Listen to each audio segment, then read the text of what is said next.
Básicamente tenemos que el juego es una acción o ocupación libre que se desarrollan dentro de unos límites temporales y espaciales determinados según reglas absolutamente obligatorias, aunque libremente aceptadas.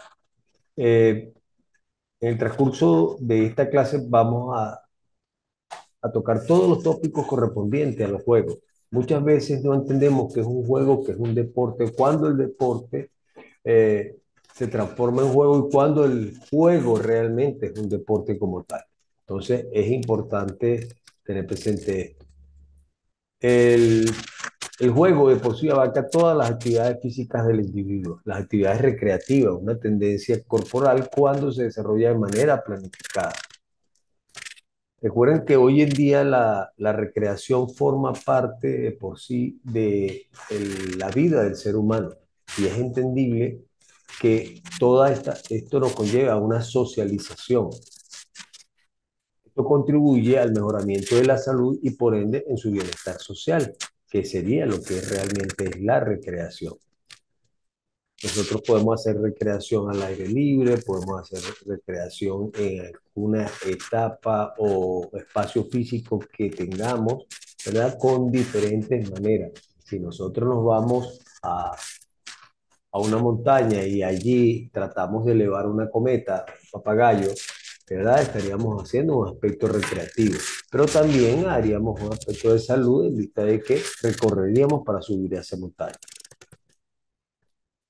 Y aquí tendríamos que estar haciendo lo que se conoce como una actividad física. Entonces, que comprende un conjunto de actividades que contribuyen a una vida saludable en los términos del bienestar físico, mental y social.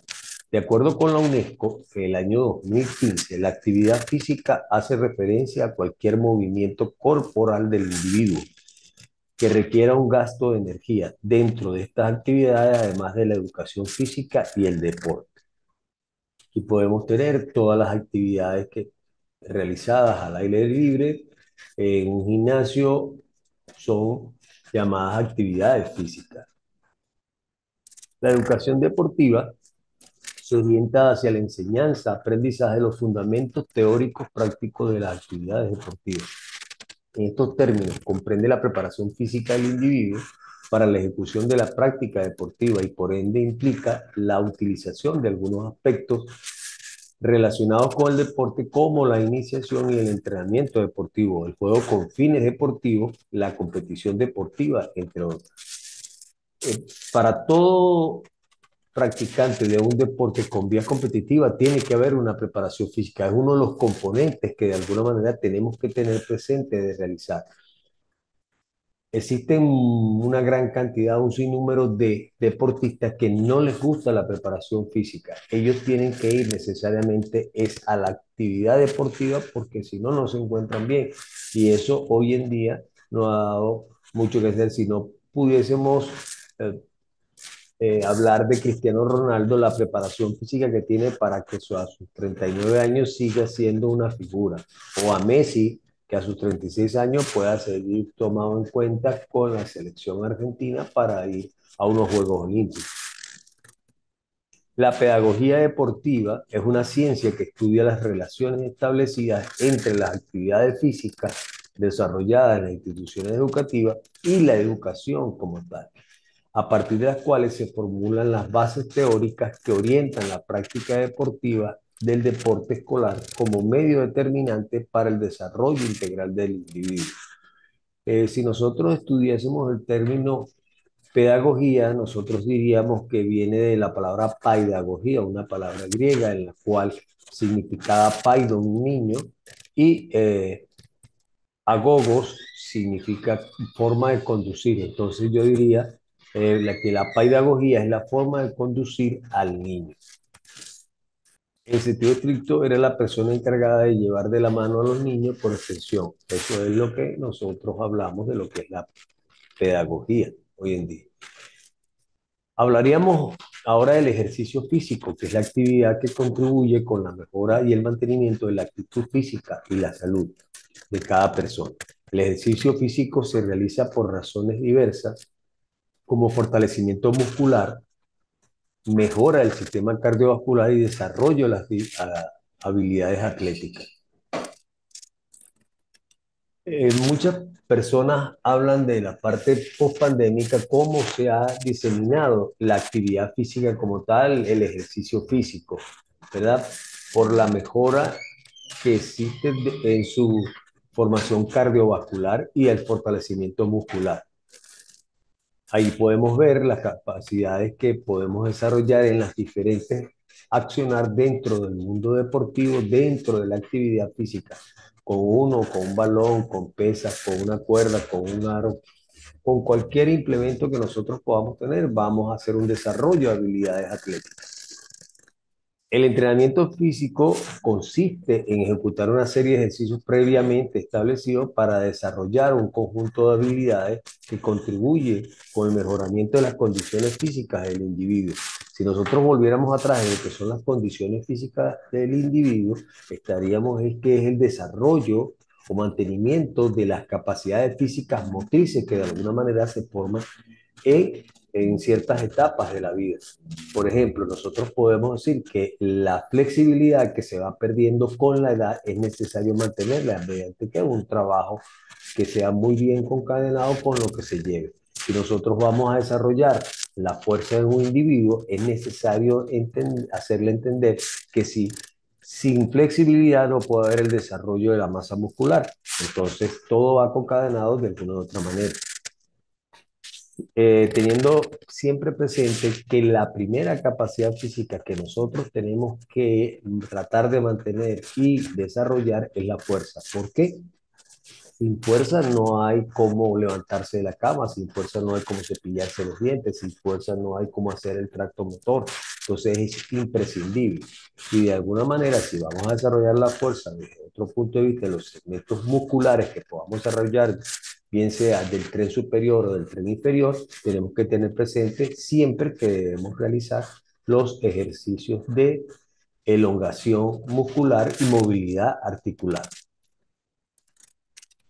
Cuando hablamos del juego, se define como un acto voluntario, desinteresado e intrascendente, ejecutado al margen de las actividades habituales desarrolladas por el individuo. En estos términos, el juego adopta una configuración estable como una forma de cultura que puede transmitirse y repetirse en todos los tiempos como parte del desarrollo de la sociedad. Si nosotros estudiamos eh, los diferentes clubes, observamos que las actividades deportivas tienen mucho que ver, pero hay actividades sociales bien, llamadas al juego, bien sea los juegos de cartas, los juegos de dominó, el juego de bola criolla. En nuestro país, en otros sitios, pues habrá otro tipo de juegos que estén dentro de lo que está su cultura. También debemos tener presente los juegos deportivos con fines recreativos.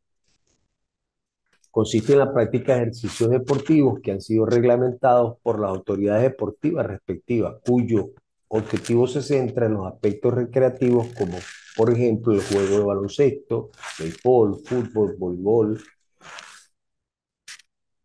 y en lugares improvisados, sin la fijación anticipada de la duración del partido. O sea, podemos realizar un juego en un parque y de alguna manera estamos jugando softball o estamos jugando voleibol y pudiésemos colocar cualquiera y las reglas que son conocidas por todos, de repente se pueden cambiar de acuerdo a la adaptación que se tenga en el sitio para practicar el respectivo. Y eso sería ya un juego deportivo con fines recreativos. Existen los juegos pedagógicos recreativos, que son actividades de carácter recreativo que no se relacionan directamente con algún deporte, se practican libremente y no se encuentran reglamentadas.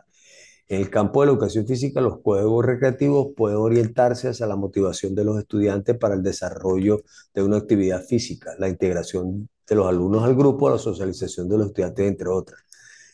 Podemos hacer cuando mandamos a trotar a los chicos después de un acondicionamiento neuromuscular y decimos, ahora hay que tocarle la espalda al compañero que tiene enfrente y ahí comienzan a acelerar cada uno de ellos.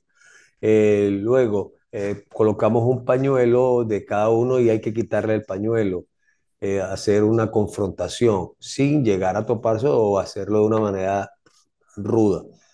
Eso es para socializar y de alguna manera tratar de ver. Es importante tener presente que cada vez que nosotros observemos a los muchachos en una cancha, tenemos que ver de qué forma llegaron ellos. En el caso de siempre la forma de manejarse en su tracto motor. Si viene arrastrando los pies, esa persona no viene preparada para insertarse en una actividad con cierta exigencia. Tenemos que hacer el cambio con un juego pedagógico recreativo para que así se active y de esa manera poder nosotros tener presente cómo vamos a desarrollar esa actividad.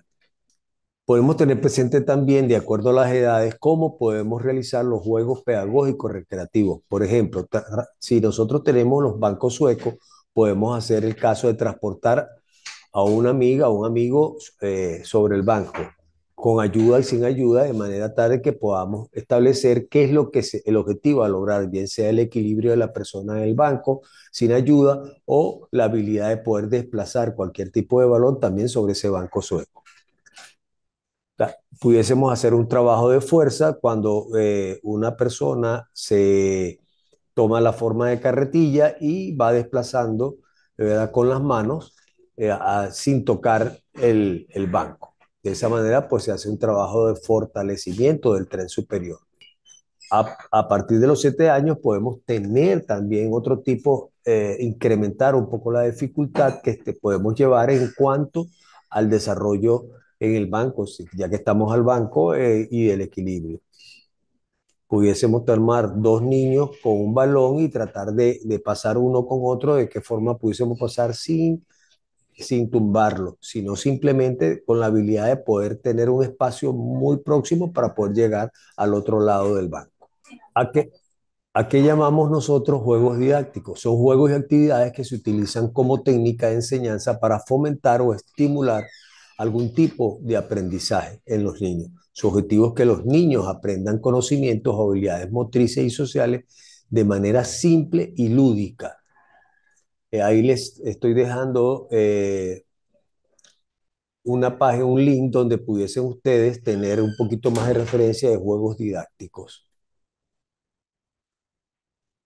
Los tipos de juegos pueden también eh, tener este tipo de señalización. En el caso de los juegos de memoria, puede ser un juego de mesa, el juego de rompecabezas, que también son juegos didácticos para ir desarrollando ciertas habilidades desde el punto de vista memorístico, ¿verdad? Y desarrollo mental. Juegos de adivinanzas, juegos con masas y juegos al azar, y los juegos tradicionales, que es muy importante, de alguna manera no se pierdan de vista los juegos tradicionales. Con con la llegada de la tecnología, las tablets y la incrementación de los juegos tecnológicos, se han perdido lo que es los juegos tradicionales como tal. Por eso es importante rescatar de alguna manera, ¿verdad?, el jugar al trompo, jugar, volar papagayos, realizar la construcción de los papagayos, o bien llamadas cometas en algunos sitios. También tenemos presente los juegos predeportivos, como su nombre lo dice, tienen dos componentes muy importantes que facilitan el proceso de enseñanza-aprendizaje. El juego es una actividad espontánea de los niños y por consiguiente motivador y desarrollador. El deporte es una actividad que todo niño quiere imitar con carácter competitivo, lo que le enseña el ganar y el perder, individual o colectivamente, los cuales permiten el desarrollo de estas capacidades.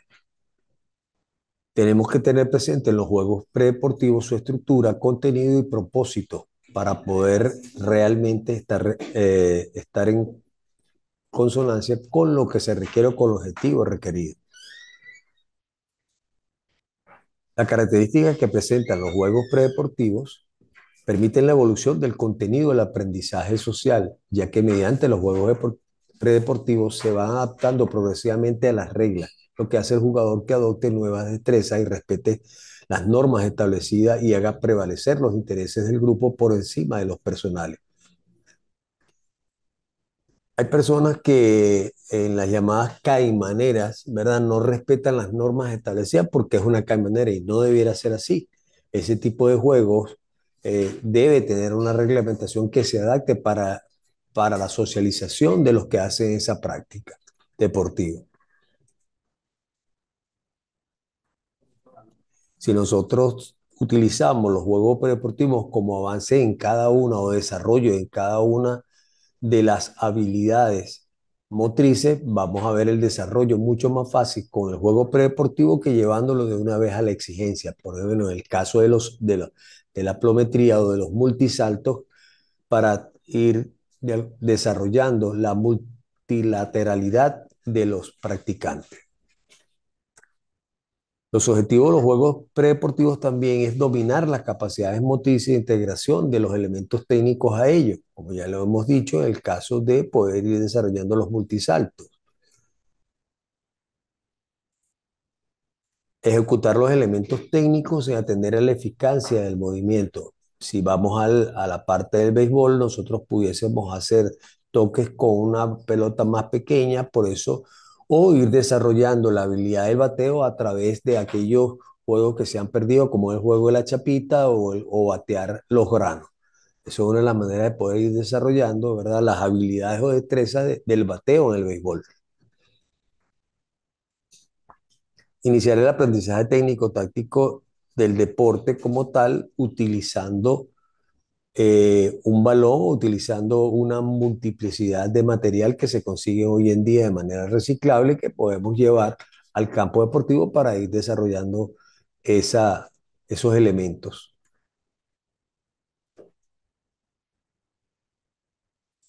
Podemos tener en cuenta también el voleibol a ciegas. El voleibol a ciegas es simplemente colocar en una malla, taparla y así poder volear y de esta manera tratar de realizar la ocupación de la movilidad que pueda tener la persona o su ubicación dentro de su cancha.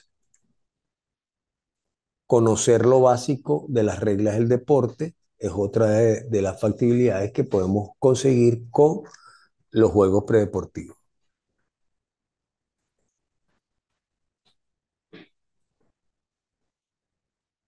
No podemos realizar ningún tipo de actividad deportiva si no conocemos realmente el ABC de las cosas. ¿Qué sería el ABC? Simplemente es el calentamiento o acondicionamiento neuromuscular. Es la parte previa de un entrenamiento o competición compuesta por una serie de ejercicios para poner en marcha los órganos y sistemas del organismo del deportista para poder rendir al máximo y con el menor riesgo posible de lesiones. No nos damos cuenta de que ingresar tarde a hacer una actividad física o una actividad deportiva, si antes previamente haber realizado el calentamiento, eso nos puede llevar a una lesión, ¿verdad? Del, de mediana o de alta intensidad o muy ligera también, pero en el caso que nosotros nos insertemos dentro del mundo deportivo, tenemos que hacer mucho énfasis en la parte del calentamiento. ¿Cuáles son los objetivos básicos del calentamiento? Mejora el sistema cardiorrespiratorio a través del aumento de la frecuencia cardíaca, presión sanguínea y del tono muscular, aumento de la captación de oxígeno, eliminación de dióxido por el aumento del volumen respiratorio y cardíaco, aumento de la irrigación muscular por ensañamiento de los vasos capilares y estrechamiento de los capilares como tal, no implicados en el trabajo físico, liberación de las hormonas importantes para el rendimiento.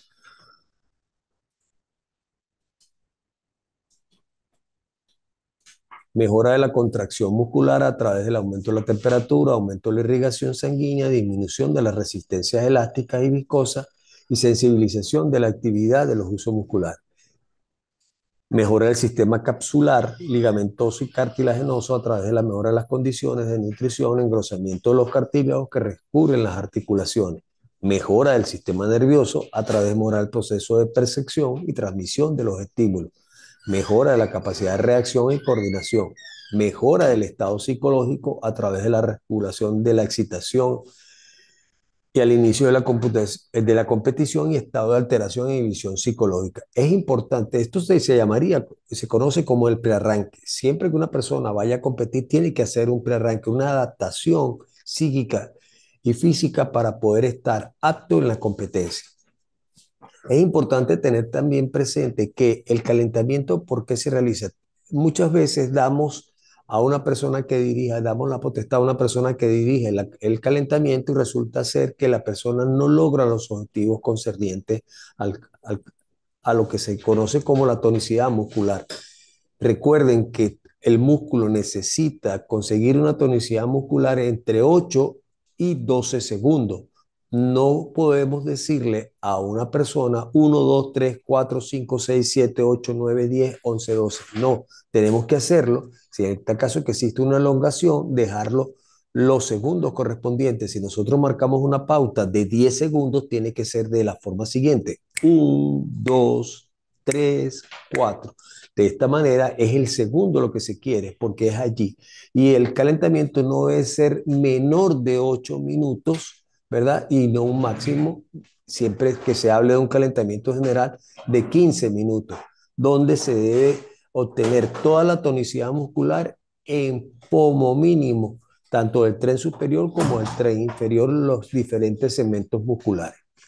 Clásicamente se ha dividido el calentamiento en general y específico. Por eso se le estoy diciendo que una persona que haga un calentamiento general ubicado entre los 8 a los 15 minutos, luego puede realizar un calentamiento específico.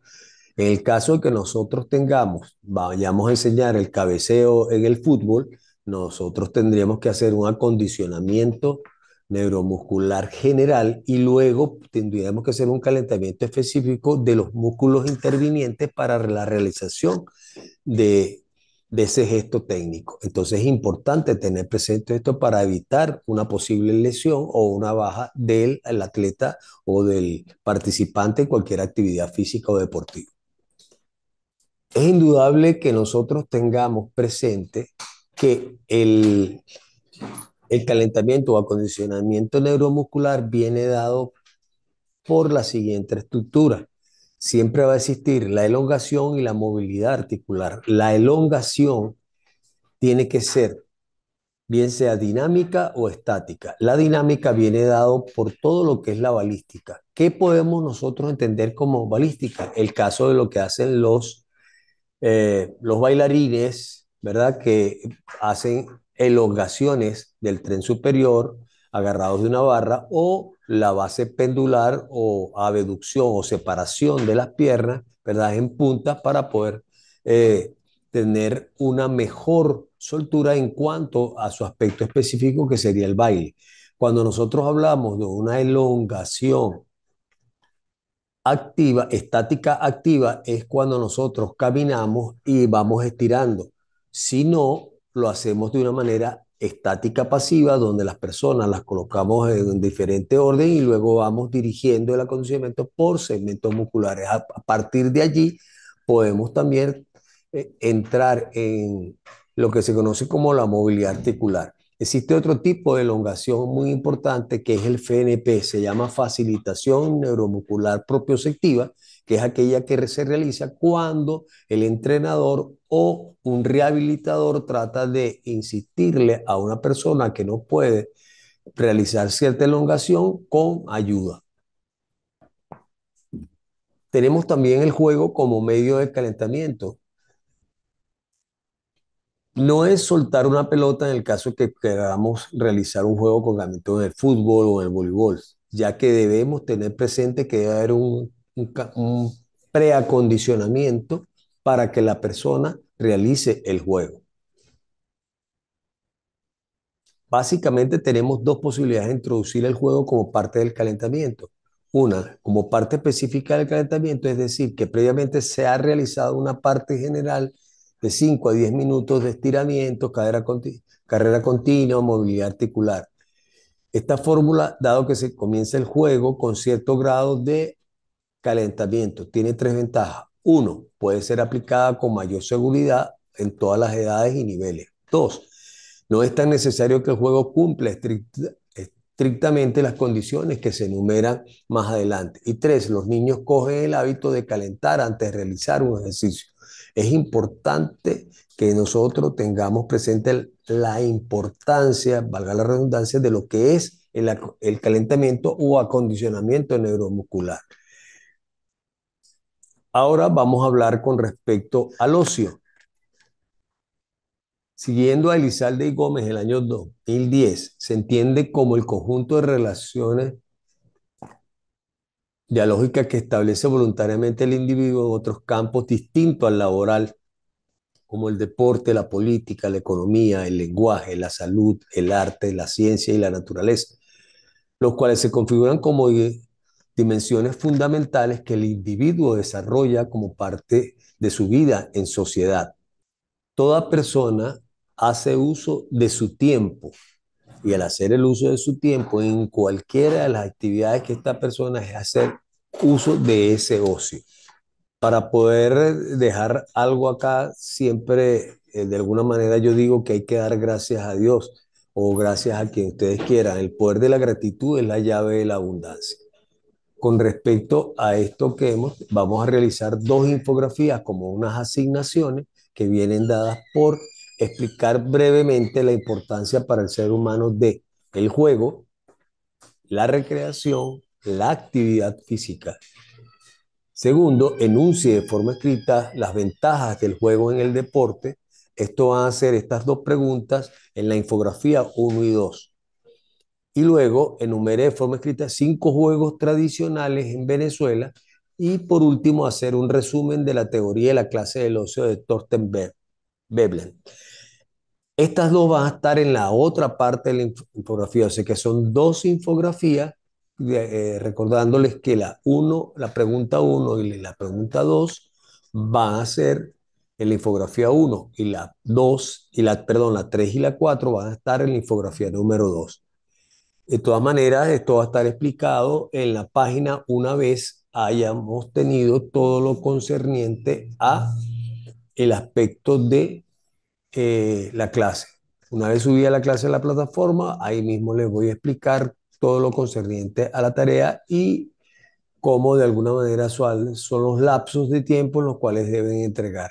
Les recuerdo que este material es importante para su uso, ustedes pueden leerlo si lo pueden incrementar, si los sirve para orientarlo de acuerdo a la profundización que ustedes quieran en alguno de los temas aquí tratados. El valor de esta asignación es de 20%. No está de más recordarles que deben cumplir con las normas establecidas por la universidad en cuanto a la entrega a tiempo de las diferentes asignaciones en esta y en todas las demás asignaturas. Así que ha sido un placer. Espero verlos muy pronto en el segundo módulo y que la pasen de lo mejor.